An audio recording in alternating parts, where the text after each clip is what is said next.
up, everybody? Keith Jamison, aka Gator Guy 231 across the DFS industry. It is Friday morning, and we're ready to break down what I think is actually going to be one of the more interesting Bundesliga slates, because we actually have the big guys in the slate, and we have a huge favorite, and then a Bayern team versus a half-decent team. So I think it's going to be an interesting slate.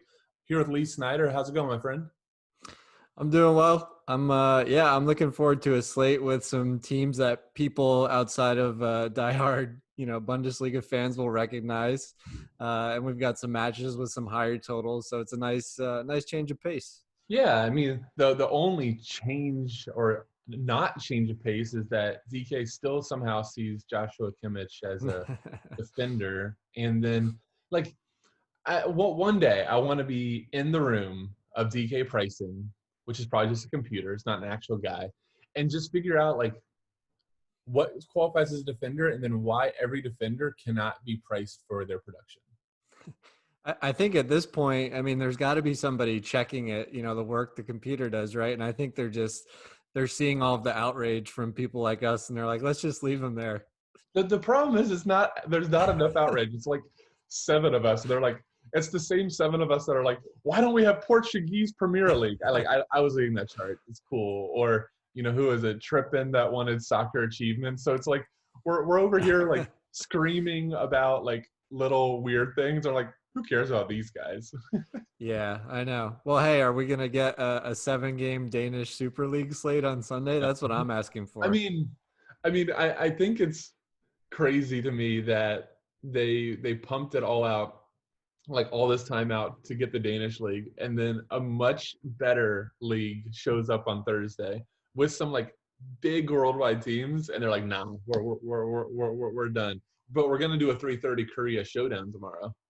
Oh yeah, I mean these K-League contests are insulting at this point. I mean the top contest is like a $300 prize pool. Dude, I was late for a bit. I was finishing my K-League. I couldn't decide which one of the insanely priced guys. It's a mess. It's a mess. But let's get back to the fun, which is going to be this 4-gamer.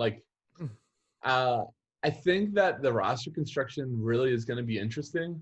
I made a little bit of, I got a couple people off guard when I said fuck the goals earlier this week, and then played Silva and cash. But because you had to, you didn't have any money, you had too much money.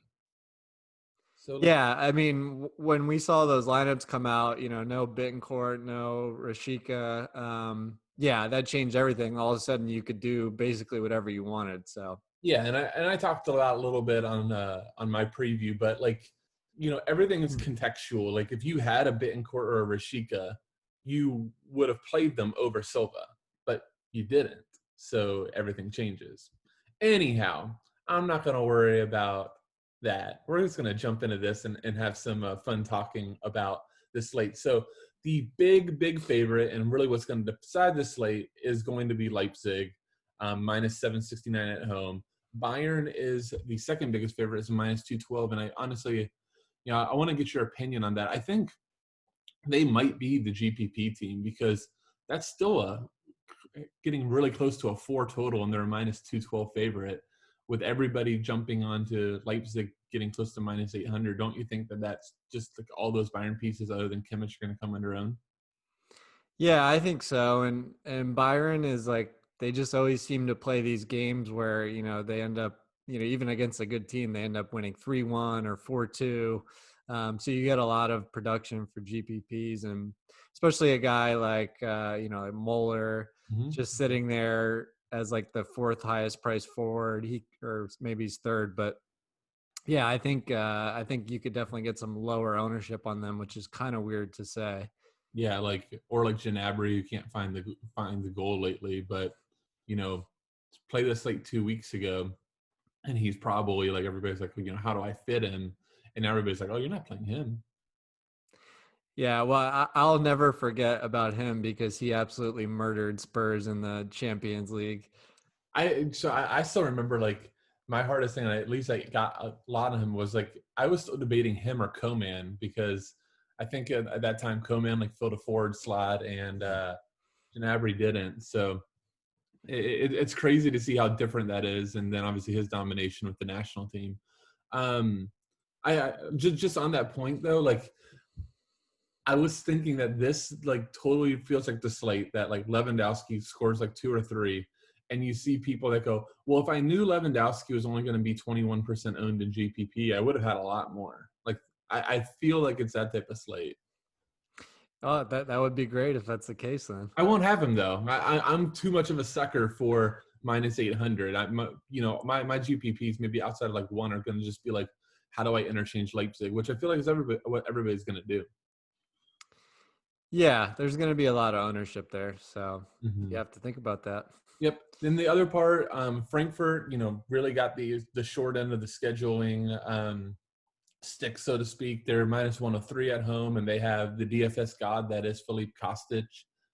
Was enjoying Laird's tweets this week that was talking about how he's breaking his projections because he had just to go to the second page to see what he's projected at crosswise. I mean, we'll get to it, the construction, but like, right now, do you see a way, if you see him out in that wingback position, that you can fade him? Uh, yeah, I mean, I guess we can kind of jump right into it. Sure. I see it. I see a way. Yeah, like I went through a couple builds last night, and I had this 2v2. I mean, this is an initial build. Who knows where I'll end up, but you might be looking at a decision between like Kingsley Coman and Kostic or Nkunku and Angelino, right? So I'm think, excited. We're on very different builds, so I like this. I think this is really good then. I know which build you're talking about, but I think so. Let's jump right into it then, because I do think that the single biggest decision on the slate is actually going to be less if it's Kostic. I think it's all about forward. Would you agree? Like that's going to decide the slate. yeah. What end of the salary range do you want to be Right. at?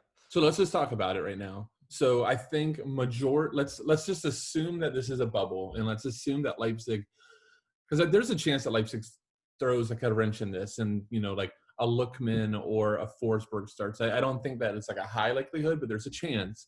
So let's talk that they go ahead. They start Nkunku, they start Schick, they start Werner, they start Angelino.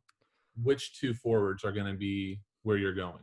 Because I think that's going to be the majority of the DFS cash community is what they're going to do. All right, so we're talking of Werner and Nkunku and Schick are all in. Yeah, they're all in. Yeah, I guess Nkunku is going to have the highest ownership because of the set piece role. Right.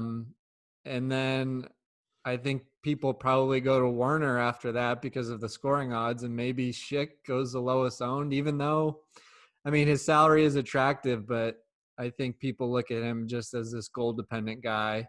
So yeah, I'd go Nkunku 1, Werner 2, Schick 3 in terms of ownership. Correct. Yet I think on the sharper community, you might see that flip-flopped.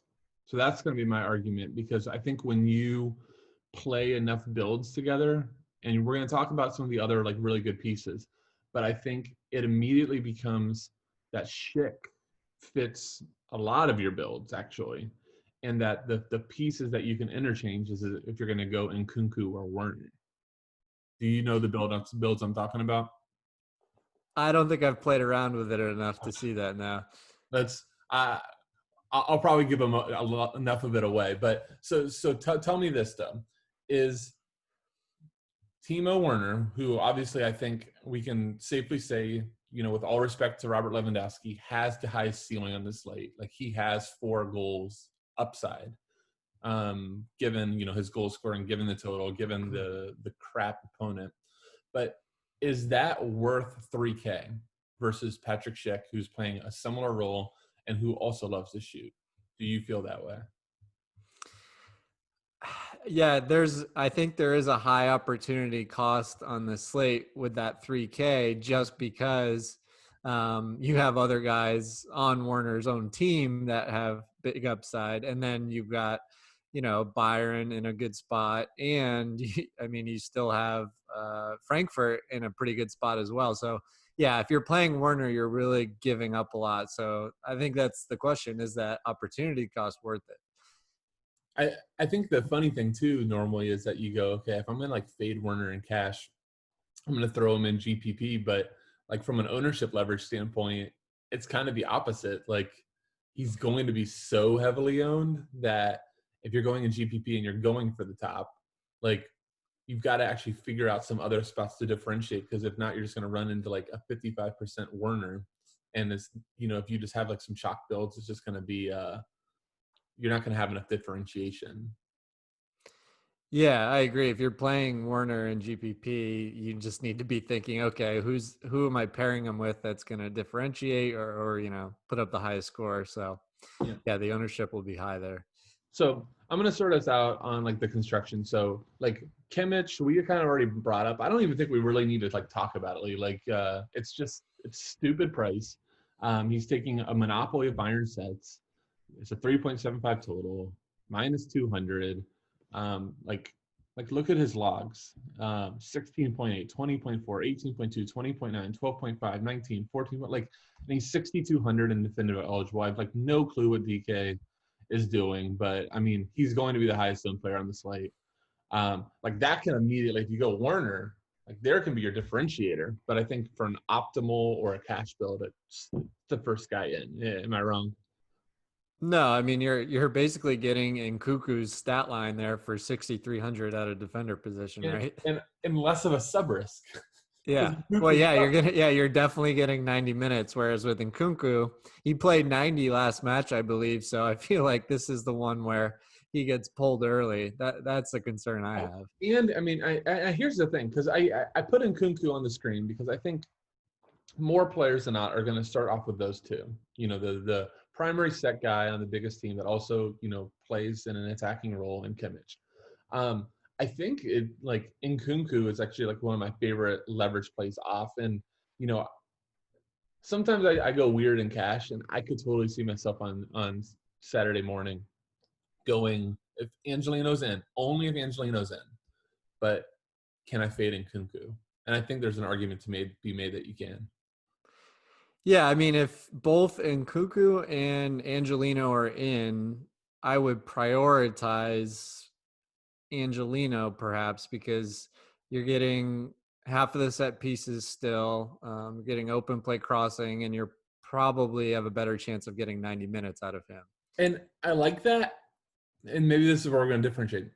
I don't really see the builds that you're getting to Angelino unless you're fading Kostic. So is that the kind of the point you're making? Well, yeah, that was what I alluded to earlier, is that like, do Fading you the guy. feel, I mean, Angelino's in the better matchup. He's Sure. cheaper, and I think you're probably getting a similar floor. I like it. I'm bringing the heat before 5 Yeah, p.m. I like it. but in terms of like high end of ceiling or just ceiling in general, yeah, Kostic is on a different level. But I think there's certainly like there's a game flow in both of these matches where Angelino matches Kostic. I think that's fair. I definitely can see that. I guess, like, tell me this, and if you don't have it handy, it's fine. But like, so from a floor perspective, like I would say, given the matchup, given everything in a bubble, Kostic's floor is what, like 15. You think that's a pretty fair number? Yeah, that Angelino's right. like 10 to 12, right? Yeah, 12. So if you just go pure floor, I agree completely. But I do think that like a big part that at least I'm trying to do in my DFS game is trying to factor in the ceiling, because you go Kostic is at least twice more likely to score than Angelino. Like that's not Angelino's role. Like he's not getting in those parts of the field for that. So I don't know. I guess, man, it's hard. It's really hard fading the guy that's breaking RotoWire projections. Yeah, and look, I'm not sitting here saying I'm definitely gonna fade Kostic. I'm just saying there's an argument where it makes sense. Well, I see it, and the build actually. I mean, like, so here's the thing, because you literally have me. We're shooting, and I'm thinking and trying to like put it all together, because the build, if you have that extra $2,200, gets so much easier. But then you literally are like doubling and tripling down on Leipzig. Yeah, and so I think when we get to defender, I think there's an interesting conversation to have. Well, so let's go to defender then. Yeah. All right. So let's go to defender. I'm assuming you're talking about Brzezinski. Yeah, so let's assume for a moment that he's starting, right? If that's the case, when he came on last match, I believe he had all the sets at that only point. For half, and still pumped in 8 crosses, 10.4 DK. Yeah, so 5,600, you're getting all the set pieces. That's awesome at the defender position. But if we're talking about upside and ceiling, do you want to be using that salary on a guy who's an underdog, and not on a team named, Leipzig, Frankfurt, or Bayern? That would be like my devil's advocate argument against Brzezinski. Yeah, so let's kind of show people a little bit what we're talking about. So we're gonna go in Nkunku. I'm gonna go your build. I think in your build you probably can get to Brzezinski easier. Right. Like, where you go in Nkunku, Angelino. Let's assume that now with that savings that you can get to Werner. Let's go Brzezinski. I think a really interesting, and I think one of the big decision points is going to be what the heck happens with like Leipzig and our American wonder, Tyler Adams, because I thought it was really interesting. What was it? Was it a showdown? Like the weeks are blending in. I don't remember if it was Friday or if it was Monday, whatever that last showdown was, where Kevin Campbell went down in warmups. Adams subbed in for him, actually pushed Lamer into the middle. Adams went and played like wingback, or like it was like a pseudo wingback system. If you look at the heat maps, like he was almost like playing as like an attacking winger, and Halstenberg was back almost in like a back three, but he pumped in 5 crosses. So for everybody that says he can't cross the ball, there you go. But he's 3,700. So is he one of the value guys that you've kind of been toying with? Yeah, if he's starting, I think I'm going to be all over him because, like put aside, what his strengths are, how talented he is. You're getting 3,700 for a player that's going to be pushing forward, getting involved in the attack for the biggest favorite on the slate. So it seems like a no-brainer. So on your build, I was just playing with it because I haven't played this type of construction really with Angelino, because I just the god finds his way into all my lineups so quickly. But so in this build, you actually can't go. No, I would probably be getting rid of him.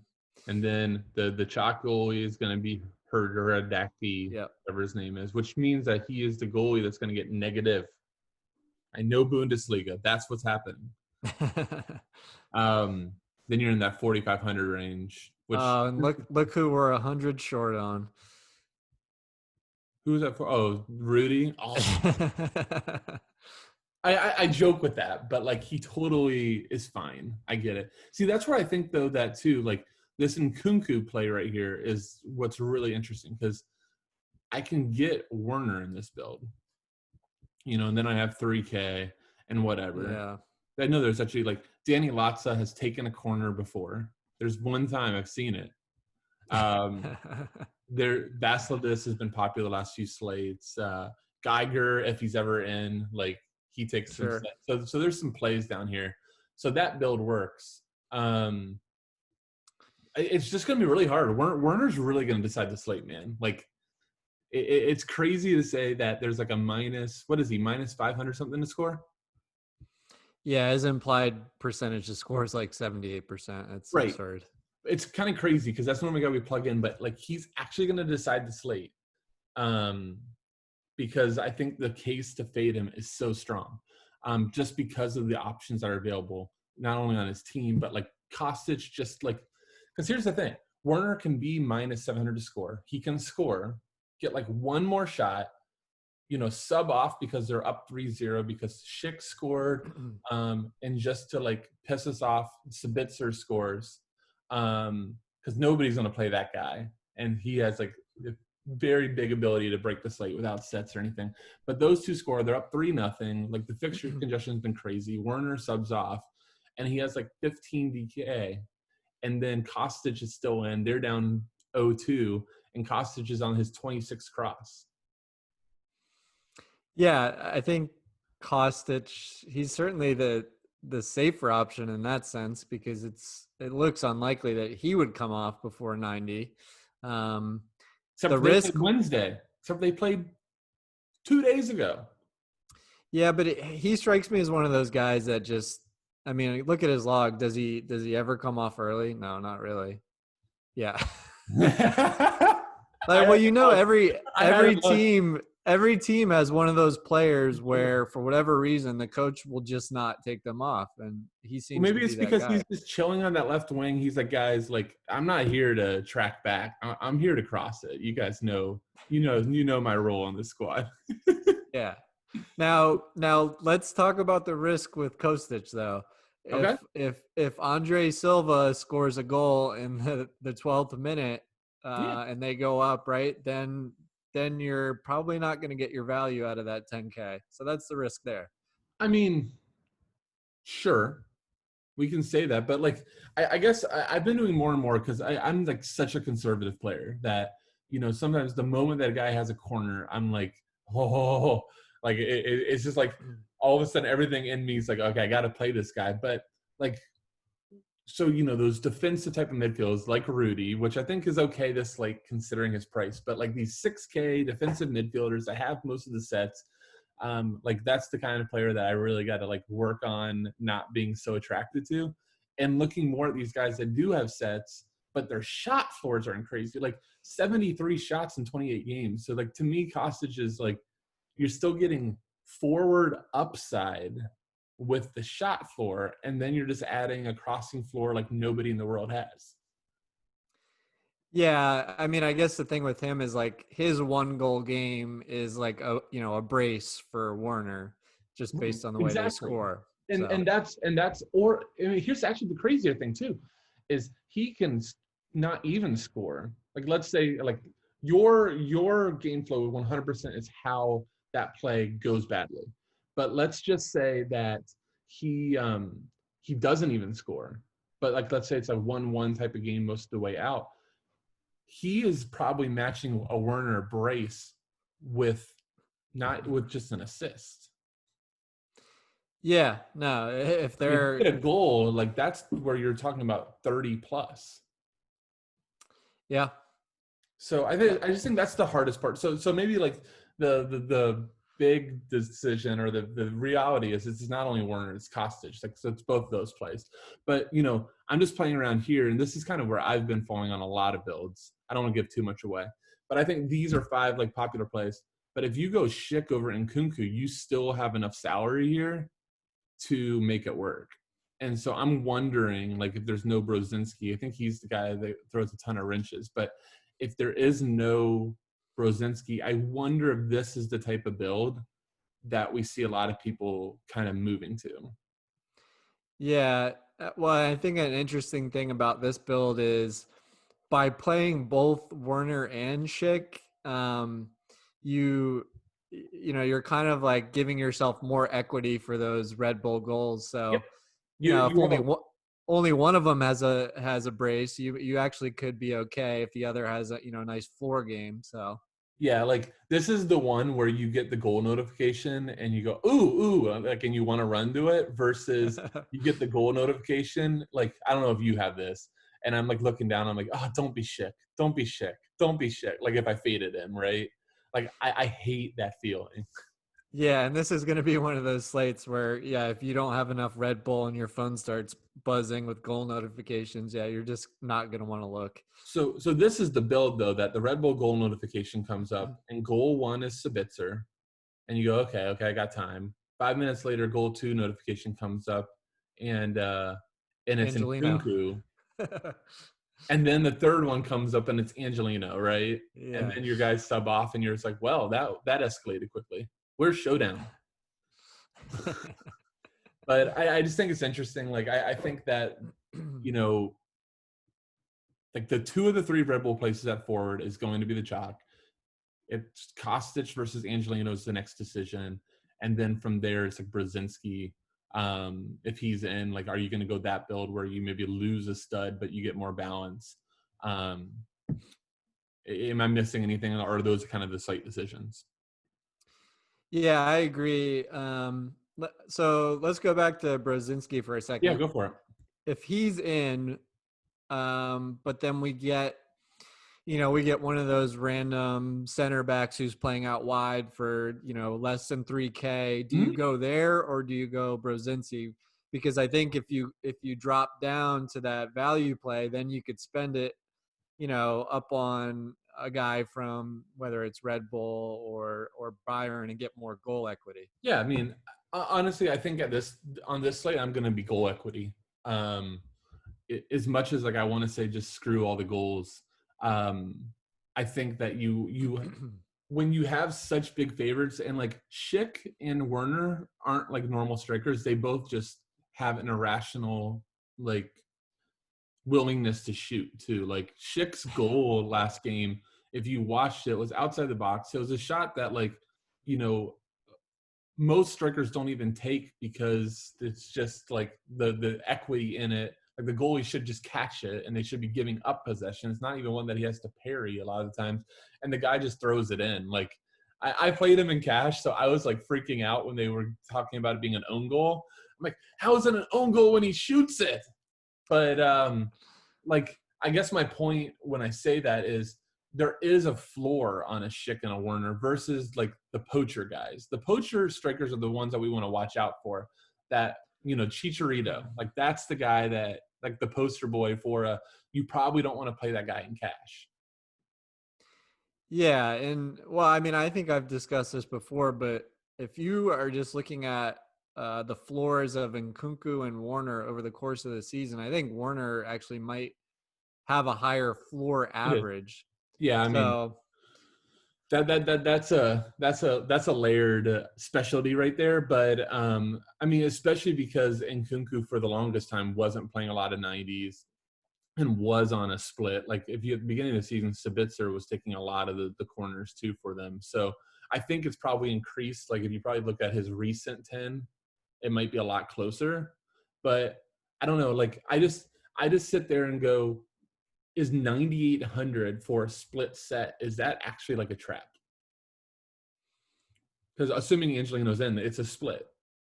well, even if Angelino's out, Halstenberg is back. If he starts at left back or left wing back, he could be on corners too. Well, So he hasn't taken corners in a while. Like I've seen him take some free kicks, but if you go back, it's like 3 or 4 games ago. But if you go back, there's a sample of Angelino playing wing back, Halstenberg in the back three. Because that's the thing. Like if you see Angelino and Halstenberg, understand Halstenberg's in the back three, but he still took a free kick. But his corner duties have been done. So I do think that you can go ahead and. yeah, but I swear there was a game where Angelino was out, and then He jumped on a few.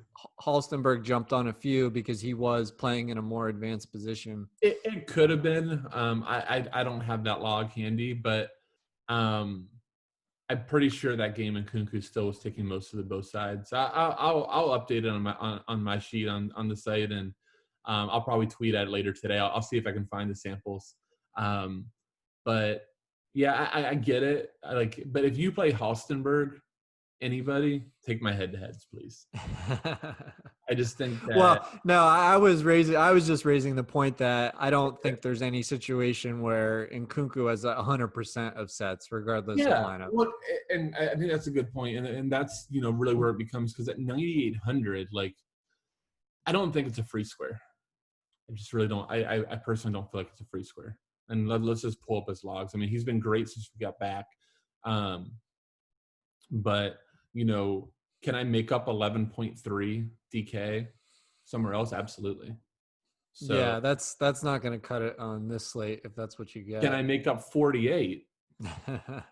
Not so much. And I mean, four assists. And I think that's where the heartburn this slate's going to become. Is just like, and why it's such a fun slate in a way, just because you go. There's a build that you can build without Warner and feel really good about. There's a build where you can play Werner and Schick, and then you go, oh crap, no Nkunku. And then, anything in between, and it's just all about those other pieces. So I do want to just go over like one other. You already mentioned that Mainz might have a fill-in outside back, which immediately we know in the DFS community right now it's getting sharp enough that the moment a cheap fullback starts, everybody gravitates to him. But what say you, Lee Snyder, and why is a PK taking center back not like a free square? Is this not the World Cup? I mean, he's the next. Forget Hinteregger. Just take a center back that takes PKs. So I mean, the sample is one PK, right? Like that's good enough to project forward. Well, hey, it went in, so he's staying there. We know that. Yeah, I mean, they were only down. I think I don't remember the game flow. It was like 5-0 or 6-0. I'm still like ready for Man City to come back. And like Ederson's PKs, like he still hasn't missed one in training for like months. And he's been sending videos to Pep virtually showing him his PK. And he's like, just let me at him. And like that first showdown slate, he scores out of PK. Oh my God, I'll die. What's this guy doing for defensive work? I mean, not much. Yeah. I mean, there's no negatives. Well, I feel like this game against Red Bull has a yellow card and like 4 fouls committed written all over it. Just so when people like look in the lobbies and find me, if there's not a fullback and I show up with the Uwe Hunemeyer, like don't hate. Especially, oh man, I'm just like so excited for the tilt when like Red Bull's up 5-0. And because I personally don't see. Let's go to goalies so I can just curse a couple goalies before we get out of here. But like, I don't see builds that you play Golaski. Like even in GPP, I think it's just like that's asking for 3DK. But I'm really excited for the guys that play him. And my Uwe gets a PK in like the 87th minute and puts the Golaski people that were just shooting for 10 DK and into the 3 DK range up 5-0. That'll be great. So you agree though that Haradaki is the chalk, right? Oh yeah, I see a ton of ownership going there. People just are going to assume that Bayern puts a ton of shots on net and he gets his saves. Yeah. So here we go. I'm going to make Haradaki people happy. I think there's a really strong case to play Zingurli over Haradaki. So, like, when you're just talking about who's going to, like, people that are playing Haradaki, it's not because you think he's going to get, like, a clean sheet win. It's just because you have less Leipzig than Bayern, right? Yeah, well, I think people feel better because he's on a better team, right? Well, and because, like, you have Werner and you have Schick, or you have 2 of those 3. And when the goal comes, it's still worth 12 and not 10, because if you have the opposing keeper, you lost points. But I mean, who's more likely to see 10 shots? I mean, probably Zingari. Yeah. I don't know. It's just like one of those things that we immediately like. The strategy has become like, or touted, that you play the goalie that you don't have the exposure on the other side. So you only have Kimmich. So you're like, oh, I'm not worried that Kimmich scores, but then Gnabry scores 4 and it still sucks, right? But, and, it's just not like, because Leverkusen is a much better side. So I don't know. I just think that there actually is more potential floor on Zingurli than Haradaki.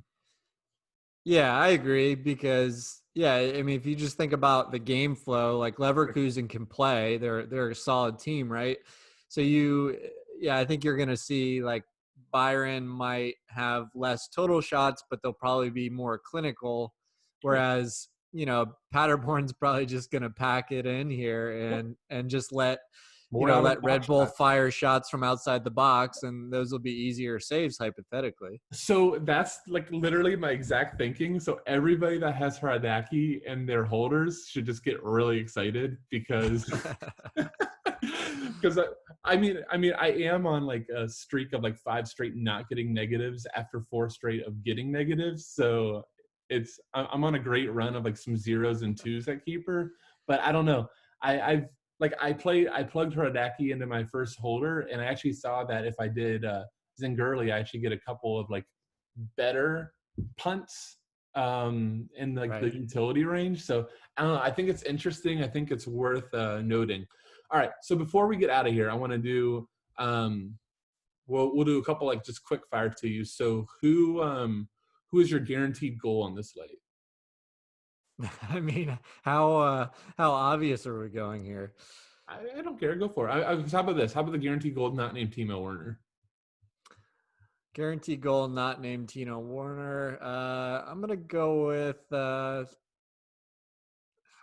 go with Schick. Yep. And I kind of set you up for that because that's the answer. So then it just becomes, so if Schick's your guaranteed goal, how do you play Nkunku over Schick? Yeah, no, that's a great question.